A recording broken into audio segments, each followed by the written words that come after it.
Let me grab something real quick. They don't see you anyway. Ladies and gentlemen, welcome to Samson's World.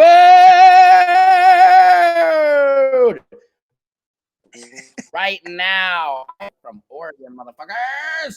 Like just in the middle of the whitest place on the goddamn planet. Should be in Mexico in the sun, but fuck coronavirus. But for you today on my show, I have an insanely talented legend, St. Louis native, arguably one of the most famous people out of St. Louis outside of my father and Chuck Berry.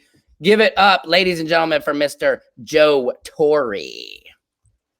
Can you see me? Can you there, man? I just put up the wrong camera for you. You there? Can you see me, Joe? I see you. Can you see me? I can see you clearly now. The rain is gone. Let me see. I'm putting you up now. I got us in the two screen. Joe, welcome to my little show here. Hold on, let me do this. It's Samson's World. It's Samson's World. Welcome, Joe Torre, to Samson's World. Hey, full band. Right? Full band. Yeah. I like orchestra. That ain't bad. Last time I saw you, Joe, was at Torre Hart show. Yes. Where you hosted it. Yeah. Cheers. I got my Bud Light going. Where you hosted that shit, and I was telling I had Torre on my show, and we were talking about that Stevie Wonder was there in the crowd. Do you remember that? Did you get a chance to talk to Stevie, or you probably met him before that? But yeah, I've been knowing Stevie for years. If Stevie's, and I wish I would have known he was there because Stevie's hilarious. You know really? What I'm saying? Oh yeah, he's a comedian in his own right. Right. Okay. Like, how so? What does he do that's so funny? He's just funny, man. He recognizes the situation and he embraces it. Right. When Robin Harris, he used to bring stuff up, Barbara. He used to always, people bring him on stage. They see him, Stevie Wonder, and he get up there and crack a joke. I remember one time, you remember Robin Harris, right? The late great Robin Harris, baby. Please, yeah, of course, legend.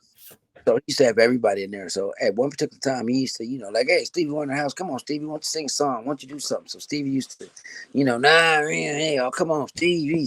So he make his way to the stage, and he get up there and he say, and everybody like, yeah, they thought they was gonna get a song. And he's like, I really came here for some comedy, but if you guys really want to hear me sing, and if you really, really feel like it's deep in your hearts, deep in your souls, and I want you to reach deep down in your pockets and pull out some money. That's funny. He would walk off, right? And yeah. He's like, no. So then okay. He said, but I do have something to share with you. And he came back one time. He said, amazing news to share. Bigger than me singing. He said, recently, did anybody hear about me getting my sight back? And everybody's like, what? Yeah. Isn't that bigger than me singing? And he's like, yeah. He's like, yeah, you got your sight back? He said, well, what happened? Still like you blind? And he's like, yeah, well, I got it back for a minute. And then I immediately looked at Robin Harris and I saw her ugly ass and I went blind again. That's funny, man. Oh, wow. Would be not expecting. So yeah. Tell me something too. I mean, I know to go back in the old school, but what is like a cool maybe Tupac story? Because I know you started along with him in Poetic Justice and everything. And what is something cool? Because I always remember when I first moved out to LA, of course, you and your brother were like the most welcoming out of anybody. You guys are like the only people I really knew out here. In St. Louis, we always kind of take care of each other a little bit. And I remember sitting in your chair that you had signed, I think, from the movie. And you're like, we're sitting in there hanging out, smoking, and you're like, hey, don't scuff up the Tupac signature behind you on that director's chair. But tell people, because it's cool to just hear the stories. I mean, Tupac got, man, that's, something I'm bringing out in my own Joe Torre POV, past, president. Okay. Like a documentary I've been working on for like 30 years, everything that people been wanting to know. Mm-hmm. I'm bringing, but I mean, there's so many stories, man. I mean, with Pop, he just was before his time. A lot of, you asked me something about maybe you would want to know about him. How old were you though? Because Tupac died when he was 25. You were a little older than him at the time, no? He was 26. Yeah, I was old. Time we shot the movie. Janet was a year younger than me. Regina King was like I think 2 years older than Tupac. Right. Tupac had just turned 21 during the movie. So here's a funny story. So Right. we're filming. We're we're like maybe a weekend or a couple weeks, whatever. And they buy him. That's when the Jeep Cherokees were out in the '90s. Remember those Oh yeah, Jimmys, yeah. them Jeep Cherokees? Oh yeah, yeah, yep. He didn't know how to drive. So they, as a birthday present, they brought it on the set. So he wanted, and we were out like in some desert shooting one of these little scenes, and he wanted to drive. No, was it a desert or was it? I think it was a park. He wanted to drive out of Griffith Park. Oh yeah, right by my house. Yep. And it was like he was going through the park like crazy, man. And they stopped the car and got me and John Singleton out because it was like, no, you ain't about to kill them. Have to kill. And they was like, you know how to drive? He didn't have a driver's license, and they brought him. Right. And Wow. that's when he got like all that. He started getting them tattoos on his chest and stuff like that. But but that's how when people say, you know what I'm saying? I'm like, I seen him turn 21. So it's like, he wasn't a mature cat. He was mature for his age and in his era. Right. As far as his antics, sometimes he was just a kid. I mean, I moved to LA at 26 and I just can't. I mean, I was such an idiot. I mean, it took me when I was 36, I was still an idiot. And I think back on that about Tupac, that he passed at 26, like you said, and God, how much he accomplished at such a young age. So, yeah, like you said, he was extremely mature for his age, but I get it. But at the end of the day, he's only 26. And how mature can you be as a freaking pop star, basically? You know what I mean? One of the most famous people on the planet at that time. Yeah. But yeah, that's just so cool, though, like how many people's lives, and obviously yourself, that you've been a part of throughout your career. I mean, dang, that's pretty impressive. What because I was talking to Joe, I had Guy, I'm sorry, I had Guy on the show a little bit ago, and we were talking about when you guys did Life and everything. Who's that? Yeah, I know. Guy Torrey, he's this little comedian from St. Louis. Yeah, he got some new teeth a while back, and he's done a little movie or two. 20s, is that where he's from? What'd you say? St. Louis, the 1920s. Is that?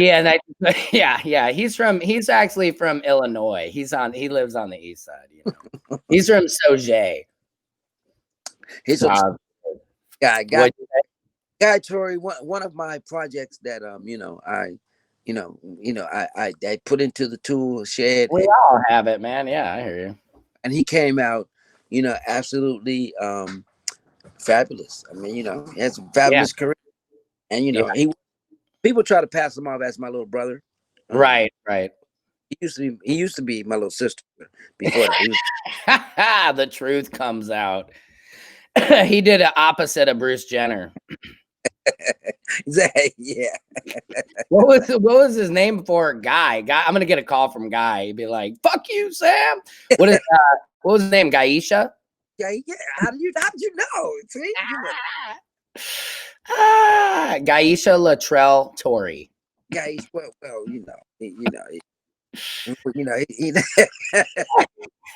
don't know about Latrell. I went a little too far with that, Joe. That's what white people do. We just take it a little bit too far. No, but that's cool. Yeah. I mean, don't take it too far where you're neck. What do you say? Don't take it too far. What? I said where you're kneeling on someone's neck. Yeah. There you go. Hilarious. Yeah. Speaking of what, I mean, it's funny. I was just watching this interview with Conan yesterday, and a comedian, Ron Funches, great comic. I know Ron. And I found it a little bit odd, though, that Conan, like when he was like, he was like, so Ron, a lot going on with, George Floyd being killed. How does it make you feel? And I just like, I guess my point is I'm just so surprised, and no rip to Conan at all, but like, he was so uncomfortable clearly talking about it. And I'm just like, yo, haven't you had Ron over at your pool before and you guys had this conversation already? So now that we're having it on your show, you're all greased up and ready. Hey, don't play with plugs down there. Sorry, it's my kid. But I don't know. So it was just interesting to me that, but it goes to show like the average white black relationship Right. in America is it's just such an uncomfortable thing. And, you know, I was telling people on a little Facebook post, like the best way to cure a lot of this shit is invite people over to your house, have friends that are different than you, and eventually you'll talk about this shit, Well, you know? well, it's not what you said. It's not having white friends or friends not of your race. Difficult to talk about different things. It's the doesn't have the equipment inside to project confidence Yeah. to either handle that conversation and Mm. get the and to say coordinate that that conversation with the masses. So in other words, that's what you see. So like Trump was saying with locker room talk. Yeah, Mm. but if locker room talk is going to be a part of your lifestyle, then Mm. then then yeah, you know what I'm saying. Then yeah, we got to go back and check that. You know what I'm Yeah. saying? But Yeah. if that's that right now in front of everybody, which is to me, it's not a problem, and it shouldn't be a problem. Yeah, it should. Nothing should be a problem with people, just like the NASCAR thing with Bubba Wallace, and everybody else following suit. Yeah, that one dude who said he's retiring from the NASCAR or whatever. I think NASCAR was like, all right, man, peace. They're like, how many? You have like 12 fans. They're like, we won't miss you. Who are you? We had to Google you. We didn't know you were driving a Oh, race. that was so funny. I love that shit. Thank you. Take your participation trophy, your 12 Yeah, fans, 0 wins with your career. And yeah, man, you know what I'm saying? Because yeah. I mean, and I think that's what it's all about, Samson. I've been doing this 30 years. Mm-hmm. You just have to. We've seen a lot of stuff come to fruition. You've seen a lot of stuff come to the front. You've seen a lot of stuff be challenged. Me Too, all this stuff that's coming out that people done in the past, and and just the words that you. And I know that people still want me to be Def Jam like I was 30 years ago, and I'm like, no, that No. dude, he exists, but his mentality doesn't because I'm married, I'm not single, I don't look at things the same way, so I'm not going to have the same flavor. And if you do, it'll just be me dumbing myself down. So I still say the Well, yeah, you know, I'd say, like to every year as a comic doing something different. Go ahead. well, but you have to evolve with the times as they don't Yeah. say the AG word no more. I grew up with that word; it wasn't a problem. You know what I'm saying? And Right. then it was a problem. Say the N word. Now it's a problem Right. with the word or this or the Mm. spit or the Jew or whatever it is. It comes an Mhm. era you Right. can't say and you Right. can't do. And no matter what the old playbook was, you got to rise another occasion, throw it out, and move on. And just Mm-hmm. like that, that's the part about being professional. That's why you get paid the big bucks, so you can be able to know the difference, not Mm. offend, and correct where Yeah. it's essential for everybody. And you can, That's, it ain't down. It's just like, you can't take you know what I'm saying? To me, and I used to say this. When I grew up, it was you had to. It was like I'm trying to get on Johnny Carson. right. So it wasn't all this humor where you can say all these explicit things, and Right. Oh. so still always have your Johnny Carson act, but still Mm-hmm. act where you can go home or you can go anywhere. So when I got to LA, I was anywhere. I got my Johnny Carson act, I got my Hispanic act, I got my hood act, I got Mm-hmm. whatever for you to whatever it is you need me to do. A baby shower, host a talent show, host Right. a be funny doing a model when doing somebody modeling and something like that. I used to Mm-hmm. host a lot of stuff, but because I switched my comedy, my attitude, Mm-hmm. humor, and my talent to every event, therefore I got to speak at colleges. I get to speak at graduations. I get to speak funerals, weddings. Mm-hmm. They hire me for a lot of things because they know I can window. Whereas Right. I'm not politically correct, but I'm gonna be professional. Right. How would you say that's changed, like in your comedy since the '90s, say to now? Do you still Like you don't give a fuck. I mean, because I feel personally, I still say, and I mean, do what I want on stage, and like you were saying, it's like just within yourself to know to that fence so you don't fall off, and then all of a sudden you're in a bunch of trouble. Well, I mean, you gotta know your audience, and Yeah, that is rule one of being a comedian. yeah. Confidence. Rule number one of being any type of stage performer. I'm saying, Hmm. go out there singing pig Latin and they don't understand it, then I don't care how good you can sing. What the hell is that? Right, exactly.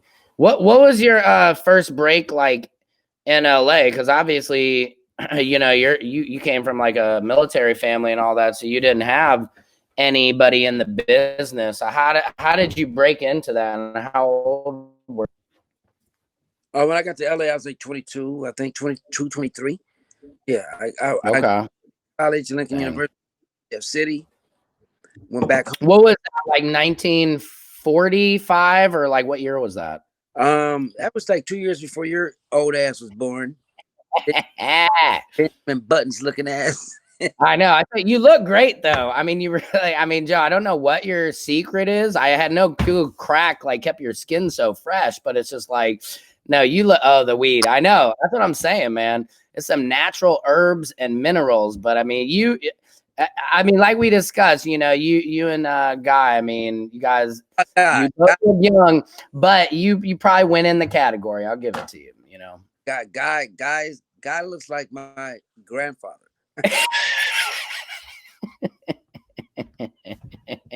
He like Ah, so funny. that. Yeah, I just do stuff because I know this is gonna just turn his soul. He hates Ah, talk about him. you guys are hilarious, man. I love it though. I mean, it's cool. Like, I mean, I'm sure I know you guys over years had your differences and whatnot, but it's pretty cool. Like, just you got your brother and this kind of long, crazy journey. And What do that's the problem. you right? Every that guy and I have differences, and I never have a difference with Guy. It's him. You know what I'm I saying? don't It's a mean little not brothers. Like we had differences over the years. Brothers just shit just happens. Is he older or younger? My brother's older. Yeah. So then that's when you see little And older. he's a lawyer too, you know what I mean? Like, shout out to my brother Andy. He's a lawyer and I went off to be a comedian. So naturally we have you know. Well, well, my older brother went off. He followed in my father's footsteps in military. Okay. So you know what I'm saying. So you kind of and my both my older sisters, they followed into my mother's. She was a teacher for 40 years. That's right, yeah. Track teacher, my mom. So you kind of, you know what I'm saying. You Yeah, kind of it's interesting. fall into the family profession. But Yeah, like that oldest kind of ends up going to work with dad or something like that. yeah, but you got but check it out though. I mean, your dad is like a funny comedian lawyer. But you know what I'm saying? He's been your dad's a whole nother person. Yeah, I Oh, yeah. wouldn't know he was a lawyer. No, I mean my dad, most So people wouldn't realize he wears like Hawaiian shirts. All right, hang on, Chucks. And in his office, he'd have like arcade games and stuff and like an inflatable dinosaur. Like you'd have no clue his sense of humor. well, no. First time I met your dad, it's like Um, I'm doing my we're in the radio station yeah. and I'm there sitting in and he's coming in doing his thing. And I'm like, why do I know Uh, this voice? Why do I know this guy? And he's cool. We had there like for an hour. And I'm like, oh, you're that you're grouping? A good that's hilarious. voice. And it's like he was so cool, laid back like a brother. Yeah, hilarious. Well, that's where I get it from. I mean, I think that's probably how I met you through my dad, kind of, when I was moving out to LA, of course. What are you doing? No, well, he was. I think he participated in my foundation stuff like that. So he was. Yeah. Yeah. So, He's like, so help out my son. yeah. So I was, and that's what I was there for. Always giving back St. Louis. So yeah, and he was organized, and so you here. It was like, okay, we're both here for the same thing. Yeah. Trying to enforce it, and then, who would have known I'd met you? Yeah. Right. Well, Well, and I appreciate it too, because a lot of people when you move out to LA, they say they'll oh yeah, give me a call, give me a call, and you call them, and they're just like nowhere to be found. And you know how it is when you first move out to LA, it's pretty terrifying First, because you have this feeling that within a year of being here, you're going to be famous somehow. You don't know how, but the city has no fucking clue that Sam Crouppen just moved here. Okay, so just give it a few months and let's let them feel it. And then like 18 years later, you're like, yeah, no, still like brushing the surface. Like if anybody told me that when I first moved to LA, like how long it really would take, I would have quit. Hey, stop torch. Give me a minute, man. and you're right. You know what I'm saying? Yeah. Like, you know, darkest like, hey, stop! You're about to put your eye out. Yeah. His daughter had a laser beam with some glasses, and they were trying. I'm like, man, when you got kids, dude, they want their attention. They know you. So it's like, oh yeah. It is what it is, man. I mean, you know, pandemic times, you know, it's like, you know, people got to change. You got to adapt. Yeah. And that's the whole point about this whole shit, man. How are you adapting? Right. And I think that's the great part about it is it's making everybody adapt. You know, I've talked to a bunch of people who've just almost in their work life, they're having to pick up different skills or do things online. And so when they end up going back to work, they're going to have almost may be able to make more money because they've created these other avenues while, you know, I've been kind of prepping. I've been working at home for a few years now. So I feel like I didn't realize I was prepping it like Ted Kaczynski in my little shed, you know, to just be, right. you know. Well, I mean, you know, I mean, that's the whole. But I mean, you know, yeah. I mean, this is what your parents raised you for. You can adapt to the times. Yeah, I mean, it is. I'm a roach. Can you go imagine going through, you know, the cold strike and the depression, and Vietnam and all that? You know, this and you know the bread. I was just thinking about being here right now. I mean, I'll show everybody. I mean, it's nice and quiet, but like if we didn't have any internet or anything, I think you would just go crazy. You know, I mean, thankfully we got internet now. You know what I mean? So you can stay entertained. My kids, when they don't have their iPad and internet wasn't working, and they don't know what the hell to do with themselves. I was like, go out floor, man. Like go in the creek and get bit by a crawdad or something, you know, like figure it out. Crawdads don't bite. Crawdads. They pinch you. Now, what do you think though, Joe? The difference is right now from when to take it back to Michael Brown and Ferguson to then like Kaepernick coming out of that and everybody ignoring Kaepernick and those same people that I see who ignored Kaepernick and I stand for the flag and they change their fucking Facebook profile to I stand for the flag. I don't disrespect the troops, even though they knew what it was about because we told them 1,000 times through.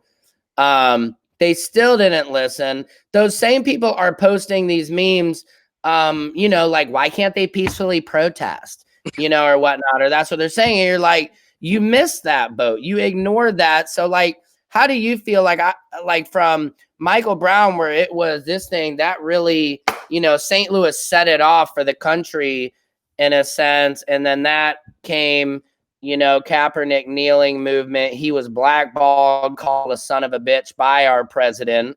But then now this whole thing where like I see a lot of white people in the damn streets with Black Lives Matter posters and shit. So I know hipsters and white people, and this is great. You know, we're not caring about this as much until right now. So I don't know. What do you think about that? Being from St. Louis, you know, seeing the whole movement, it's just interesting. It seems like it's hit a different chord with people this time, which I think is hopeful. I think it's fabulous, man, because it's the whole world is watching now. Mm-hmm. I think sometimes, and I say this, numerology. Remember this, numerology. I got a book. Where's my book? I got a book called. Get your book out. Come on, Joe. This is an Oprah book of the month, biatch. Yeah, no, but I got a book called Numerology, and it's just a number. It's the law of numbers. How Okay. many times you do something before you're caught, before you get away, before you're Mm, dead, or you put your time, your stuff into it, before your number comes up, lottery, all that stuff. And mm, in time, you know what I'm saying? Like you're saying, with all this stuff that's going on, um, where are you when that number comes up? Because mm. a lot of people have been through this. I've been marching, I've been through protests, I've been through stuff. I've been in March. I'm born in 1965. I'll be 55 in September. I've been through Mhm, desegregation marches when St. Louis, when the teachers in the school closing, my mom was teaching. So I've seen a lot of stuff. My daddy being from Mississippi, my mama from South Carolina, right. knowing him, it's in my soul, it's in my eyes. I've seen it on TV. I've witnessed it. I've been out there at protests. So my approach to this is different now. How can I be more effective? Because Mm, around I came in, I held a town home meeting, and went to his house, went there, we knocked on doors, got people to vote and register so they can get people on the right board so they can represent communities so this stuff won't mm. happen. So I've done all this. I'm in a fraternity that do that, with Right. Omega fraternity. So I'm always in the community, building, rebuilding, and trying to get it to the next phase. So for me, Mm, um, this it's not nothing new to me. It's just to the point where, okay, this is where the level they took it, right. or still being addressed, because this Mm. is 50, 60 years. Yeah, of course it's not new to you. So so it's now, it's just like we were saying earlier, it's like, okay, just like they kind of mask the same feelings on how they want to handle stuff, you have to mask a certain way you feel about certain things, because Mhm. it's not acceptable. And I'm Yeah. saying, and see that that's not acceptable. The Mm, whole that you can't keep lying to us. I mean, it comes to a point in life where, take away all the titles. I'm not a husband. I'm not a wife. I'm not a brother. I'm not a sister. I'm not mhm, a. hang on. I'm not nothing but a human being. I'm nothing but a human. And Okay. where is your human? Where's your human thought process? Where are you with any type of authority that is supposed to regulate the human aspect in this moment right here? And I Mhm. think that we're up at, but we're fooled by the titles of what we have. I mean, that policeman is deaf, not hope. You know what I'm saying? The doctor is deaf, not hope. You go Mm, to COVID-19 and they're feeding us so much stuff, you don't know what to believe anymore. right. So if it's one thing, it's this war, it's that war, it's fear you're selling, it's Iraq, it's Israeli, bomb, Right. code, it's a fly, it's a bumblebee, it's a sickness, it's in the air. You know what I'm saying? And now There's it's, always something, isn't it? so we believe you. So we're like Pavlov's dog. Bing, bing, Mhm. bing, bing, go get Popeye's chicken. Bing, go get Jordan's. Bing, go get toilet paper. Bing, go get food. Bing, bing, bing, go get Yeah. your bing, bing, bing. And it's like Yeah. we're being socially programmed. Yeah. That's very true. I mean, look at all of us. They shut us all down and Right? and we believe it. So it comes a time where the world is like, okay, but that right there is some bullshit. We see Mhm. killing somebody live on TV, live Mhm. on Instagram, live everywhere, over and over, and you have no human compassion, and you are supposed to be an ideal of authority. I was Right. thought to be a cop or a priest or the president, and now these are the worst things in life now. Right. Raped, I'm going to get killed, and I'm going to get, what I'm saying, my rights taken away from me. Right. If I mean, I was titles now, yeah. or that, what the hell has the medium changed to now? I mean, I'm saying you go to school and get your ass whooped. Yeah. I mean, I was just thinking about it too recently how I mean almost terrifying it has to just be to be black in America right now.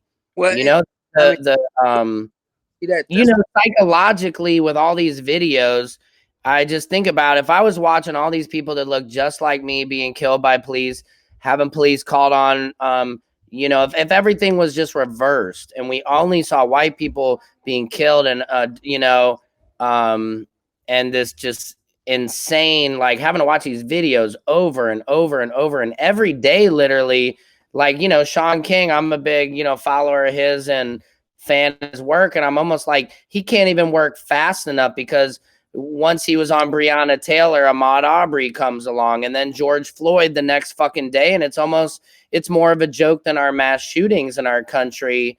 So I just really think about that a lot, where I don't think a lot of white people realize like just how terrifying it is. I don't have to worry about just even I was thinking being black right now, somebody's like, oh yeah, what do you want to talk about? Black Lives Matters, like even just because your skin color, maybe somebody thinks you're thinking something that they don't even, because all this bullshit, Right. or like I say, I'm Jewish, but I can turn it off. Nobody needs to know that I'm not just some white guy, Well, see, and that's what I was saying earlier about titles. It's like when you take the titles off of what we giving people. Right. I didn't, because as a kid, you don't know about religion or No. race. No, you don't care about it at all. A boy and that's a girl. Yeah. You know that, and you recognize, that's a weaker gender. I need to be protective and I need to show compassion. That's it. And then you start that in life, whereas that that's the weaker situation. I need to be compassionate. I need to be I don't want to belittle or to be the demise of anybody on my watch. And that's not the like you said, that's not the makeup, that's not the plan, that's not the purpose of some people. And despite of whatever color you are, it happens in human people, period. Now, Yeah. white people may have perfected it, Yeah. but you got other people that mastered it and followed the same plan. I'm saying with just, with controlling by dominance and fear. Yeah. We're gonna take this, give this to you. You need this. We need to protect you. So this is what it is, and they sell fear, and then the world sells fear. Yeah. Other happiness, you get married, breakfast, or in the morning, spring. They sell fear. You need this. You need that. It's Life insurance and all that. Yeah. yeah. So it's like, but they sell it, and they socially program you through different commercials, different things to get you. But now that you see that pandemic is here, so to me it's like kind of like whose turn at the buffet. I mean, you NFL, NBA, all you people been winning for a minute now. Let the doctors win. Yeah. Let nerds win. I mean, because I think everybody wants they shine, and you wouldn't know nothing about Dr. Fauci or none of these other fucking crazy ass doctors that are. Yeah. And you got to look at it. If you got so much talent and nobody know about it, a No, lot of no people, clue. they just don't have. They can't keep it up on a consistent basis. They're just as talented as Michael, Beyonce, Yeah. Madonna, fucking Bruce Springsteen, everybody. But are you the right person For the that we can package. Yeah. perform with? That gets it.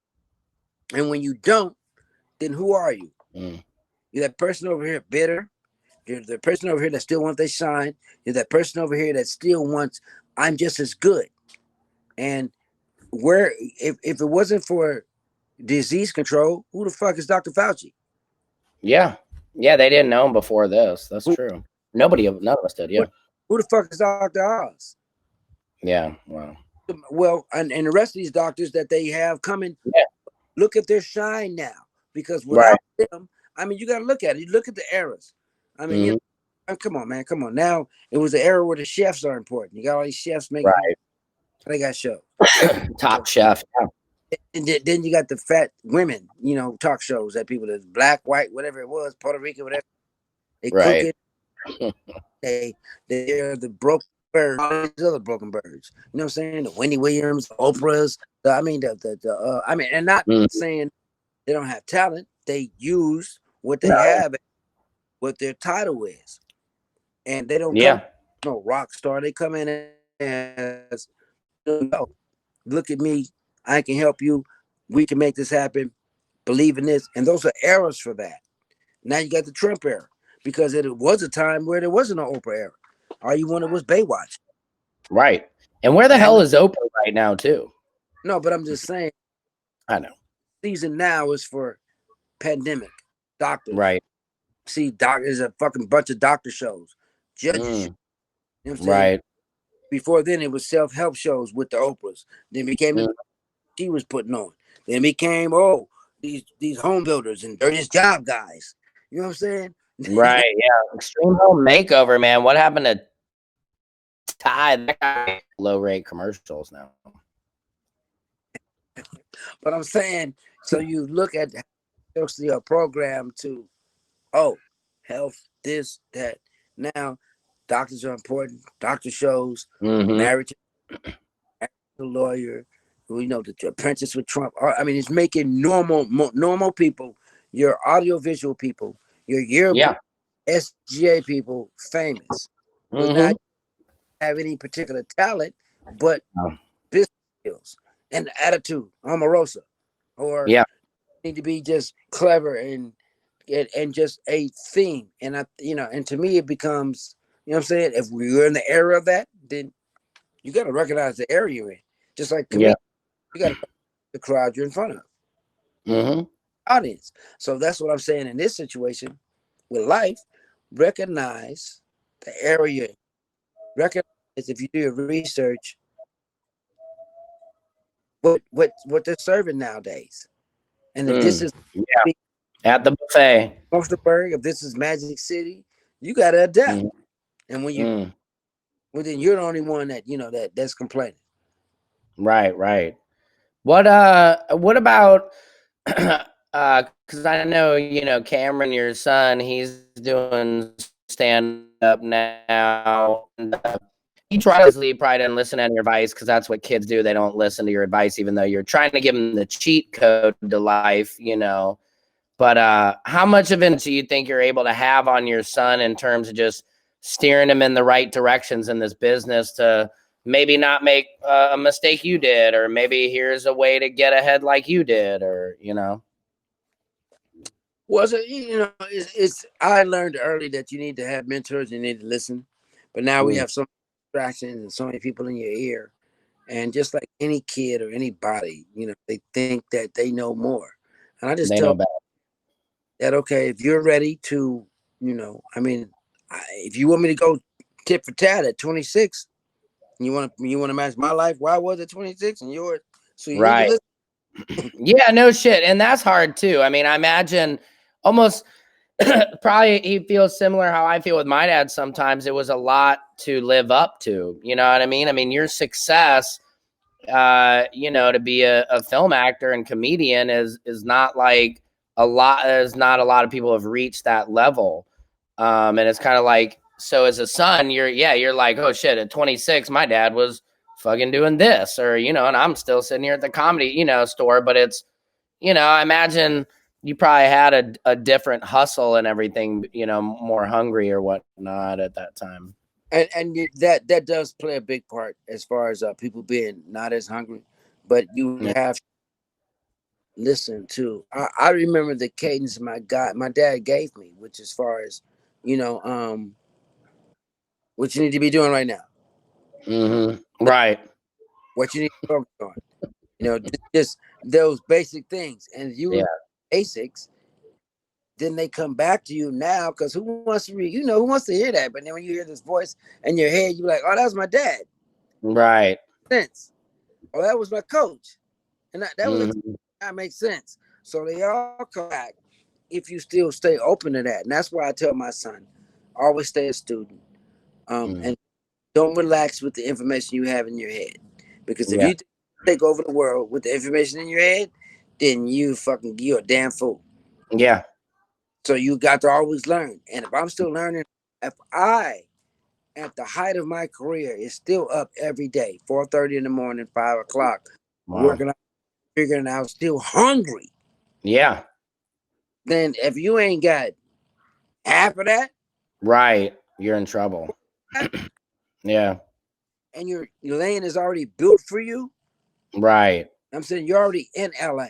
You're already And in. you have a name. Yeah. I mean, that's what I tell my kid. I'm like, you won't have to go through all the bullshit that I've had to go through because now I've established somewhat of a name for you. People, be like, oh, yeah, I'll help. I'll give your kid a job. Like, if I would have come to LA and been able to, had somebody know me, it's like, oh, your jobs, it's a lot easier to move up quickly. But otherwise, you gotta struggle through it. Like, it really doesn't matter who you are. That's what I love about LA is you Yeah. could have been the most famous comedian in your hometown. You could have been the richest motherfucker from Texas or whoever. And you come out to LA and none of that means anything because you can't buy your way to the top. You can't, unless you have the family connections, there's no way to get in the Hollywood gates.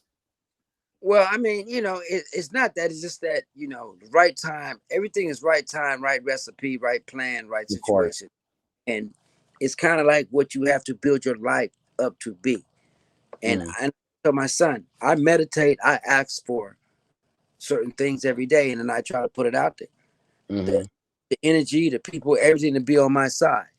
And mm, that's, I ask for it to be in the right place at the right time.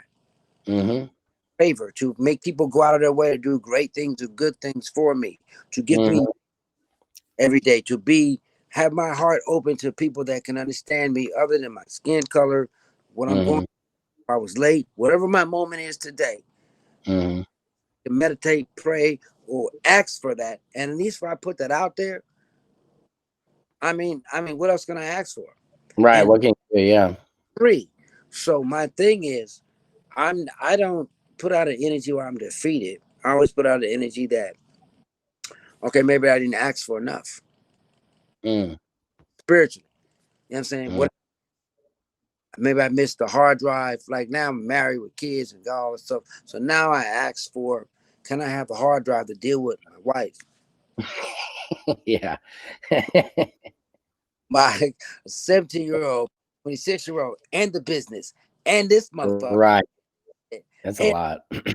no, it's not because it's storage, and you can, Right. it's there. So if you and I Hard don't, drive. I like that. Yeah. but I don't get into religion. Anybody born has a hard drive to be God. Yeah. So if you don't channel your way up to being God on earth, or Mm-hmm. or being the Almighty, or being as powerful as anything energy on earth, Yeah. whatever religion being, I cause believe we all are God. We have God inside of us. If you have life. you want to turn that on.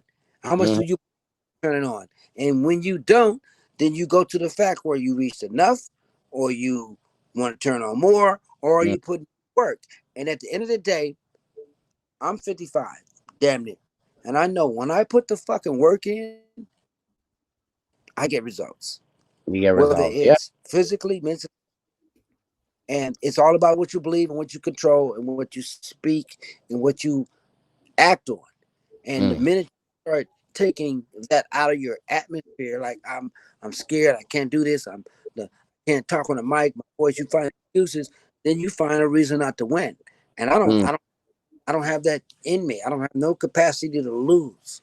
Right. And do you do with your stand up? Like I've said, like recently in my stand up, I just don't plan a set anymore. I just go up and I just go. And is that how you usually? And what I've heard from like Donnell Rawlings, yourself, a lot of the best comics, it seems like that's what a lot of the best guys do. I mean, Donnell Rollins. yeah, yeah, I know who's that. Little Ashy Larry. No, no. Shout out to Donnell. No, but it's like and Donnell was one of the ones who he got me that I did a feature for I featured for him at the Hollywood Improv, and you know he really inspired me to do that. To fuck your set, son. And just like go up there and do whatever. Go Donnell. ahead. What'd you Mm-hmm. say?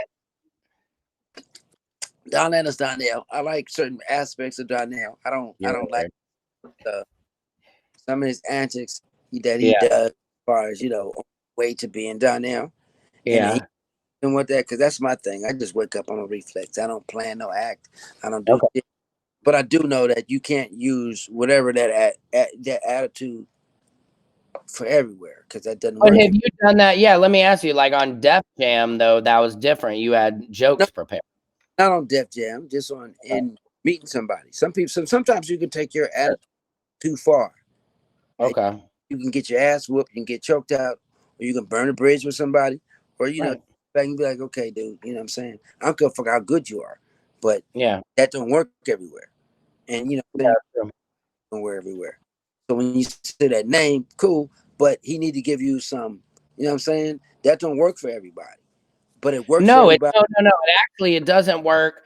I just found out that it worked for me because of course I have my Yeah, sets, my written jokes, but and it was something I kind of discovered really within myself too, that it was just like when you go up there and like you were saying earlier, you just trust and know you're funny. That's when the magic kind of starts to happen. my attitude is different. What'd you say? My attitude is different because I've took certain steps to say, okay, where I want to be in this comedy life, Mm-hmm. entertainment world. You got to know who you are.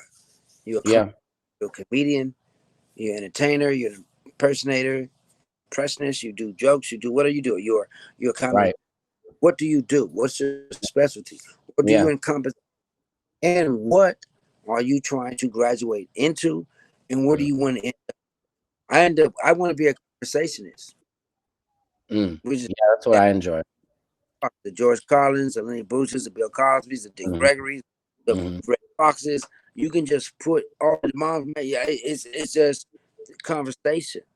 I don't Mhm. need to have an act because my conversation is worthy and Right. fun.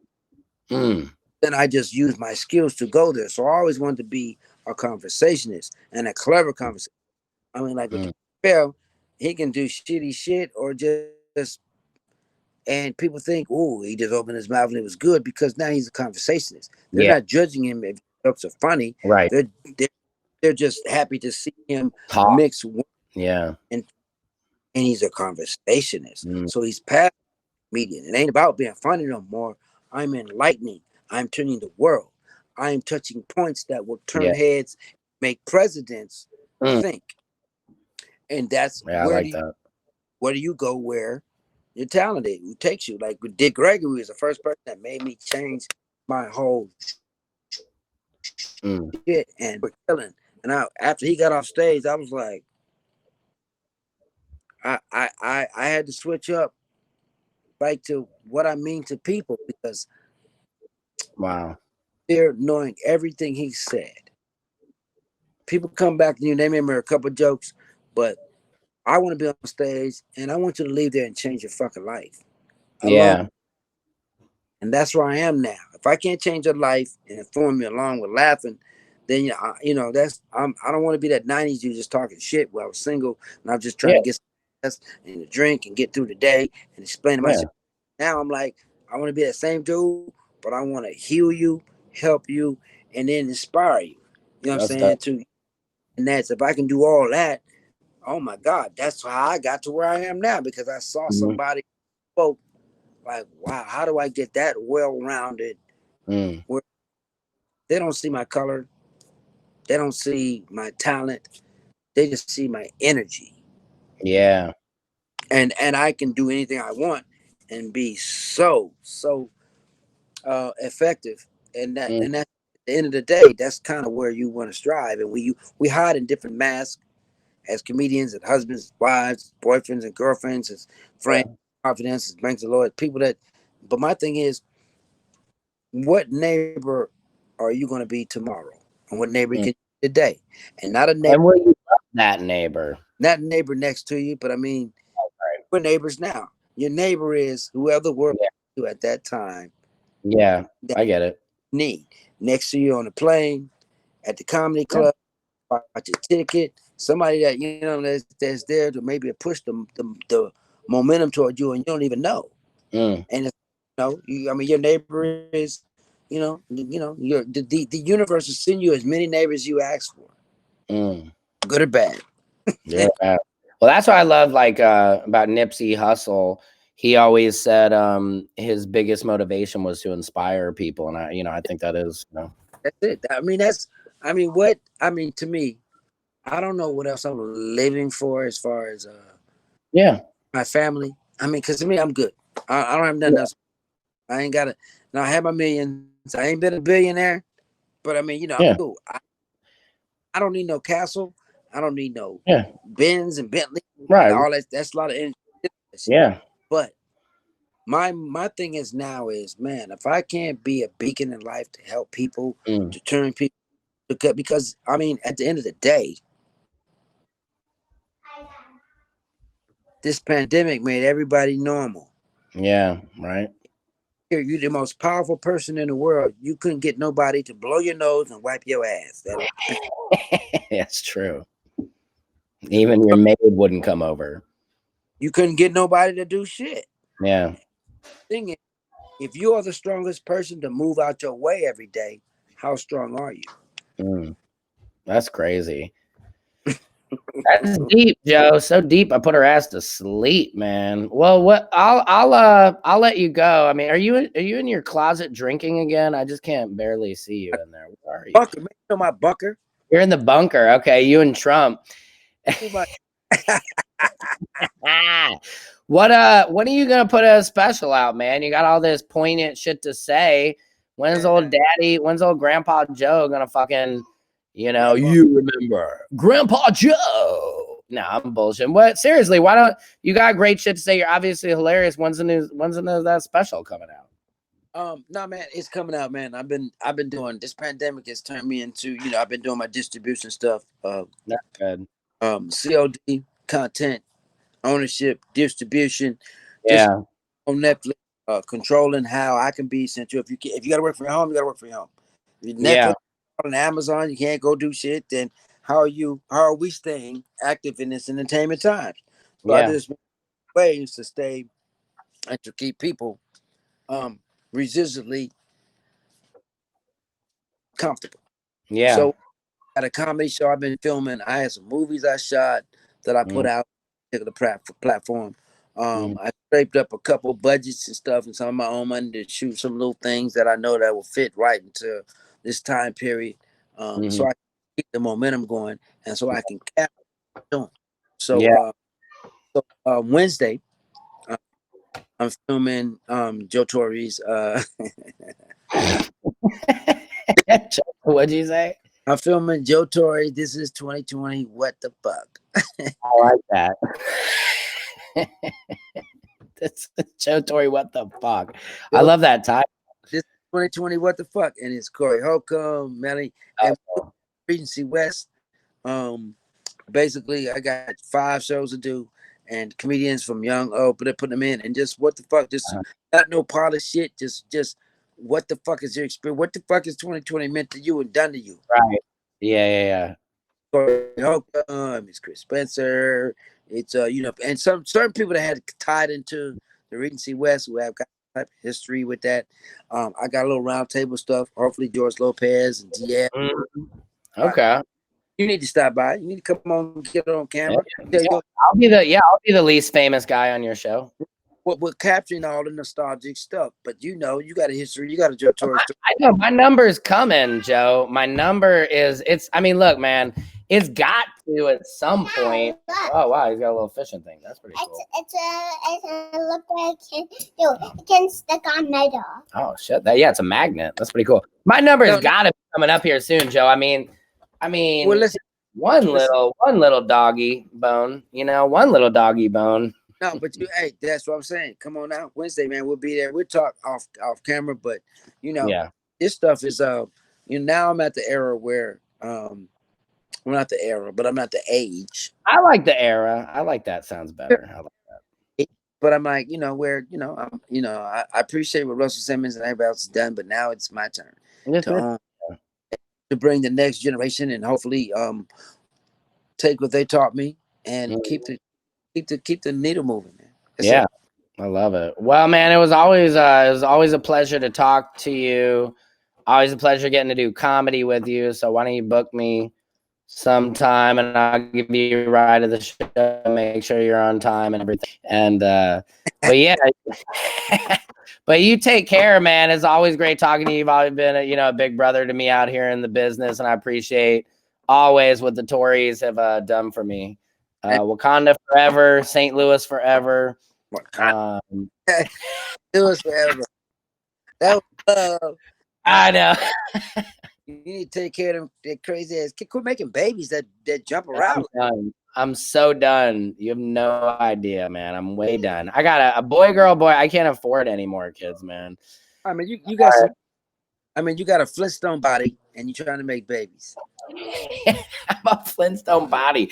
I wish I could have your body, man. At fucking 55, you're still jacked, man. Yeah. I'm so jealous, but whatever, Joe. Whatever. You can't have it all. Always a pleasure, man. You're my little bro. I know, man. Well, take care of yourself, man. I'll talk to you soon, and we'll get together soon when I get back to LA. Arizona, LA, and get out of Oregon. Is that where you're at? Yeah, I'm in Oregon, man. Yep. Oh man, who made you do that? My wife. She thought it's just too much diversity in LA, so we had to just get back to our roots, of just straight up whiteness. So. Yeah, well, she wanted some. It's beautiful here. I mean, it's beautiful here. It's a farm. Excuse me. The one thing you do have good in Oregon. What's that? You're in the best state for this, brother. Yeah. Oh, there you go. Yeah. Well, why don't you toke that up, Joe? Don't get no better than that in that state. That's actually the truth. Look, I'll show you out this window. I mean, yeah, God knows what's growing out there. There's something. There is something out there. Some mushrooms in the woods. All right. Well, good talking to you, Joe. Man, thanks for being my guest in my little show from Oregon. And I'll talk to you soon, man. Smoke one for me, and I'll talk to you soon. No doubt, man. Always a pleasure, man. Sam, are you gonna be back Wednesday? Nah, I'm gonna be back Friday actually. So I'll let you know when I'm back in town. But let's do it. I'm gonna do my outdoor comedy show again. I figure, people might be okay with that. Yeah, I'm COVID negative. Yeah, well, that's what we'll do. Outdoor, indoor. Good. There you go. You and me both. I'm about to be endo positive. Endo positive. I love it. All right, man. You have a great day. I'll talk to you soon, Joe. All right, man. No doubt. Love you, bro. All right. Peace, man.